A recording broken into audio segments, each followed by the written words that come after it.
Okay, let's unpack this. We have all said it. I mean, I've probably said it 3 times this week. Oh, easily. I'll be happy when, you know, when I get that raise. When I finally close on the house. When the kids are out of diapers. Yeah. When I meet the right person.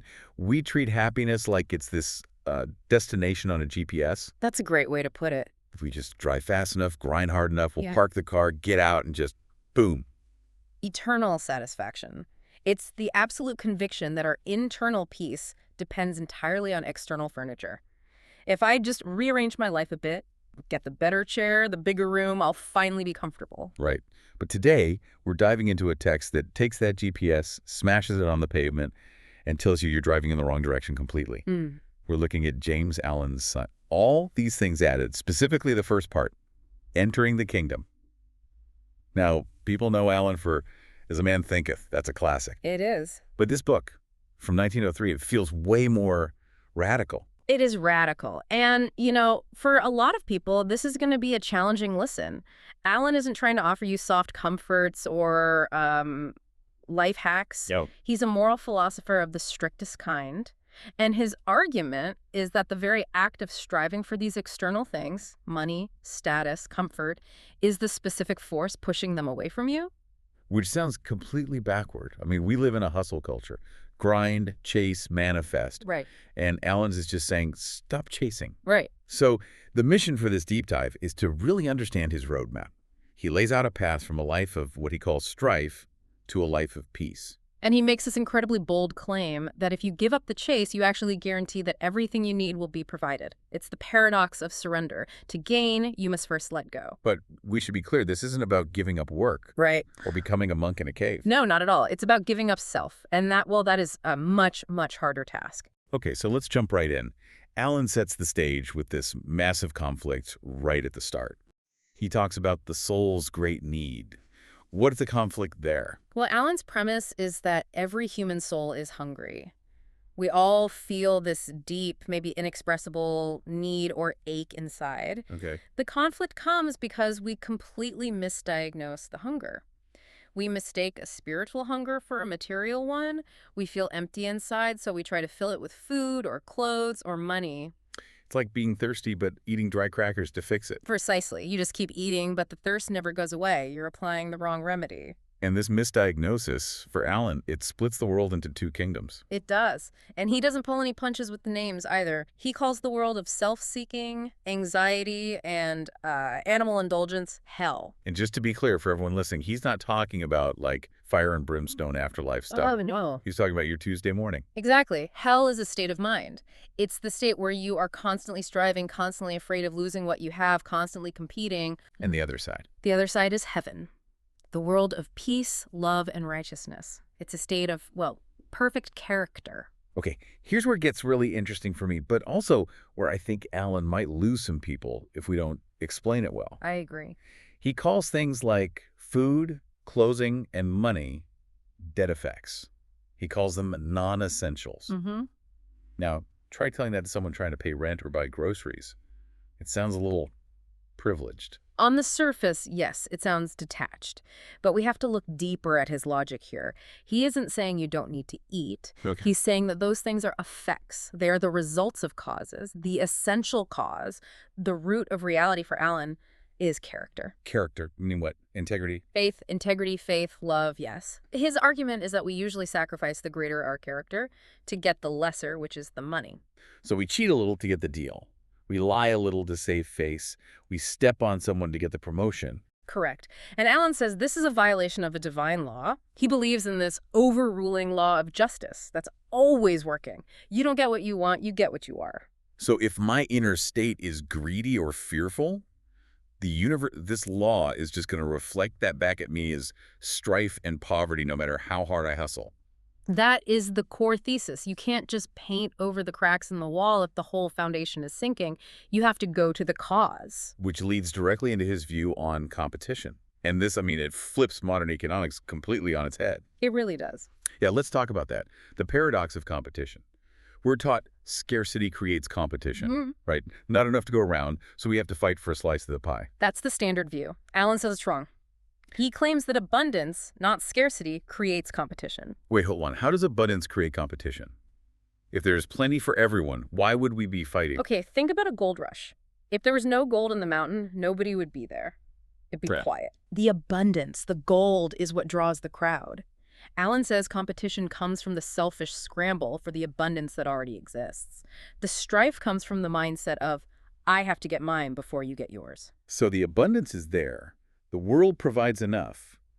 But our scramble for it makes it feel like a war zone. Exactly. We create an artificial scarcity with our own greed.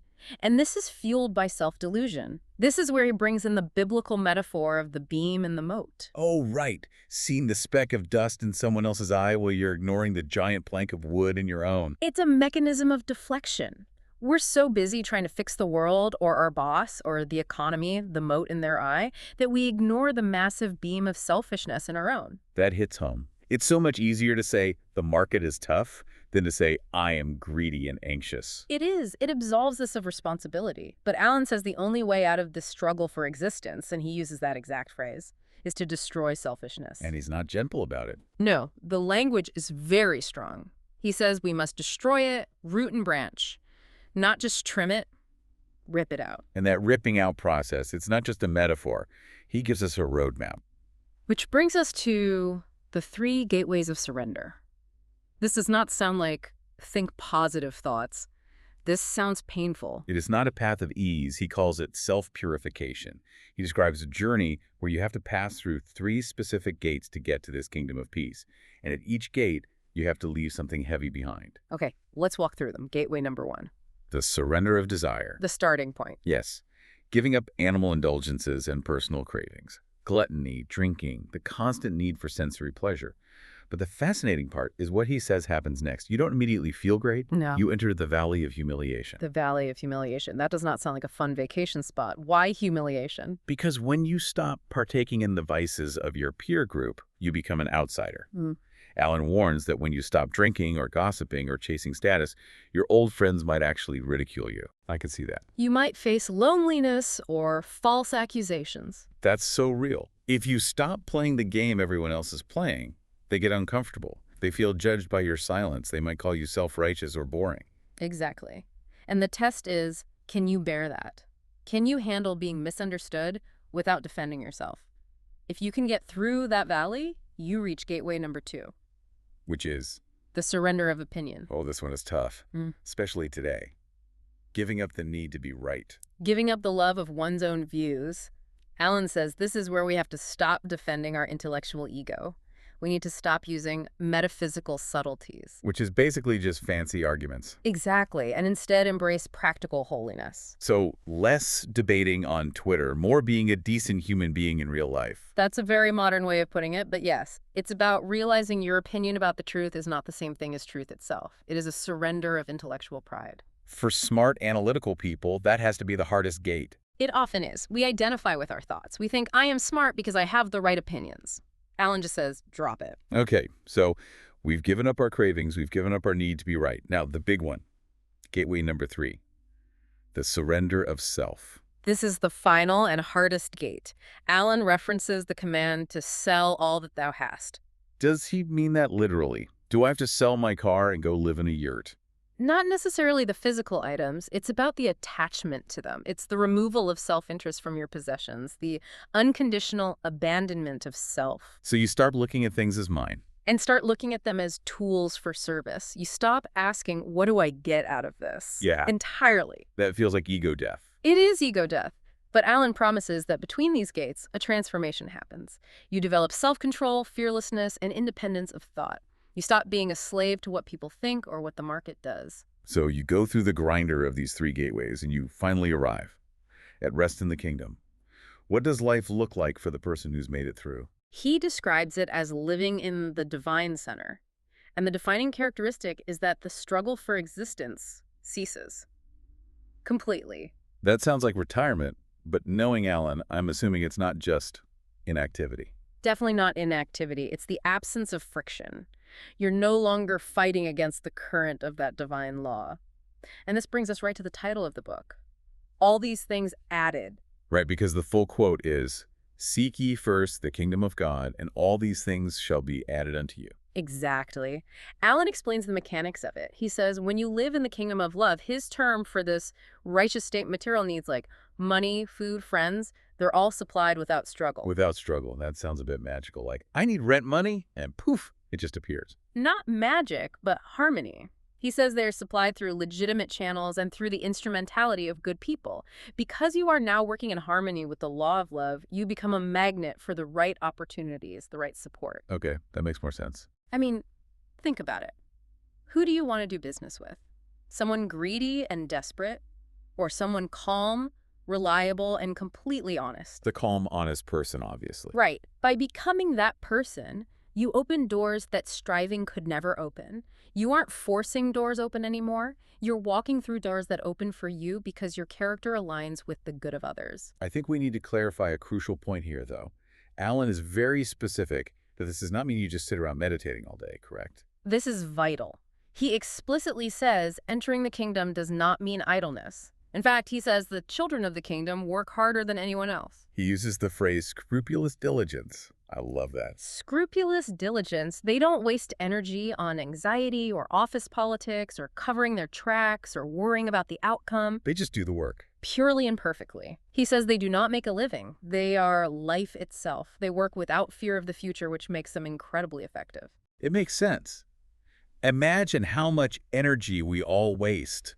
Worrying. Am I doing a good job? What if I get fired? What if the client hates this? It's massive. If you took all that energy and just put it into the work itself. You'd be unstoppable. And that is the state of peace he's talking about. It's a dynamic, active peace. It's like the eye of the hurricane. He uses this beautiful metaphor to describe this state, which is the temple of righteousness. I'm a visual learner, so this part really stuck with me. He describes the purified person as a builder. Yes, the temple of righteousness. He breaks it down architecturally. The four walls are purity, wisdom, compassion, and love. A very strong foundation. Then the roof is peace, which shelters you. The floor is steadfastness, so you don't shake when things get tough. And the entrance. The entrance door is selfless duty. Selfless duty as the door. So the only way in is to do your work for others, not for yourself. Precisely.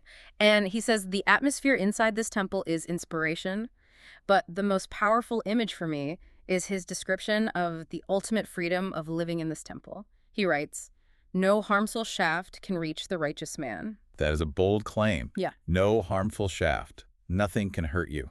It means that because you have no self-interest to defend, you can't be offended. You can't be robbed in a spiritual sense.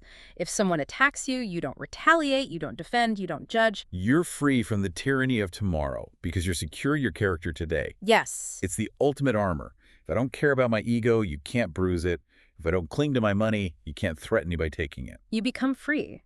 And that's really the mission here, to see that the things we cling to for safety are actually the chains binding us to anxiety.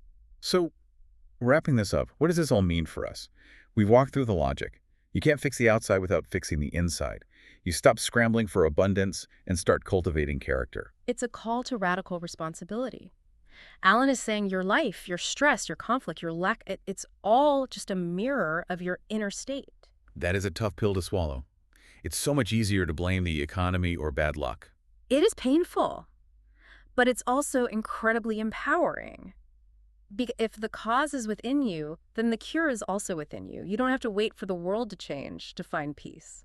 So for you listening right now, maybe driving to work or doing the dishes, here's the application. Think about those 3 gateways. Where are you stuck? That is the question. Are you stuck at the gateway of desire, still chasing that next dopamine hit? Are you at the gateway of opinion, needing to be right, needing to win every argument? But the last one. Or are you at that final gateway of self, holding on to your life so tight that you're just strangling it? I think a lot of us are camped out in front of that opinion gate, honestly. It is a very crowded gate. It really is. Alan leaves us with a provocation that just summarizes this whole philosophy perfectly. He says, "If thou wouldst right the world, then right thyself." It's a reminder that the kingdom of heaven isn't some place you go when you die. It's not a cloud with a harp. It's a state of perfect character. A level of consciousness available right now, today, if you're willing to pay the price. And the price is self. The price is self. It's a high price, but the return on investment seems pretty good. All these things added. Indeed. Something to think about as you go about your day. Stop chasing, start building. Thanks for diving deep with us. We'll catch you next time.